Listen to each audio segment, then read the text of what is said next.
Match শেষে রোহিত শর্মা নীতা আম্বানির চরম ঝগড়া। শেষ মুহূর্তের চরম উত্তেজনায়, চরম নাটকীয়তায় মুম্বাই ইন্ডিয়ান্সকে কেমন করে হারালো লখনৌ সুপার জায়ান্ট। পয়েন্ট টেবিলও উলট পালট, চলুন দেখে নেওয়া যাক। কিছুদিন ধরে মুম্বাইয়ের একাদশে ইম্প্যাক্ট প্লেয়ার হিসাবে খেলছিলেন রোহিত শর্মা। আজকে তো একাদশের বাইরেই চলে গেলেন। ম্যাচ শেষে হয়তো নীতা আম্বানি রোহিত শর্মাকে প্রশ্ন করলেন, তুমি কি অধিনায়ক হবে? হয়তো বা এমনটাও প্রশ্ন করতে পারে, কেন তুমি একাদশের বাইরে, কেন তুমি অধিনায়কের উপর জোর খাটাতে পারো না, কেন তুমি একাদশে খেলবে না। যাই হোক, এদিন লখনৌ সুপার জায়ান্ট আগে ব্যাটিং করতে নেমেছিল। মিশেল মার্শ, অ্যাডাম মার্কারানদের দ্রুত 50-র ফলে মুম্বাই ইন্ডিয়ান্সকে 204 রানের মহা লক্ষ্য ছুড়ে দিয়েছিল মুম্বাই ইন্ডিয়ান্স।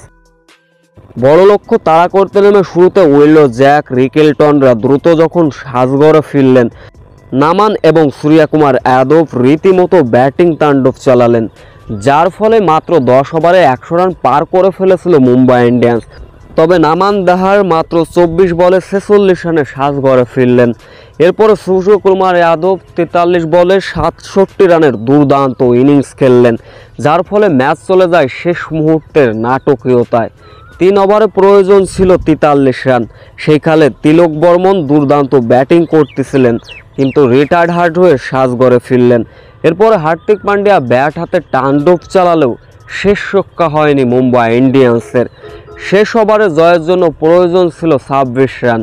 এই ব্যাটার ব্যাটিং তাণ্ডব চালালেও শেষ মুহূর্তে হার হয় ওই 12 রানের। চলুন আইপিএলে দেখে নেওয়া যাক সর্বশেষ পয়েন্ট টেবিল।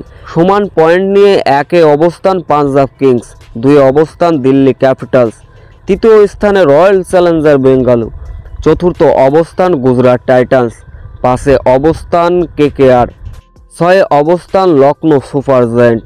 অন্যদিকে সমান 2 পয়েন্ট নিয়ে 7-এ অবস্থান মুম্বাই ইন্ডিয়ান্স, 8-এ অবস্থান চেন্নাই সুপার কিংস, 9-এ অবস্থান রাজস্থান রয়্যালস, 10-এ অবস্থান সানরাইজ হায়দ্রাবাদ।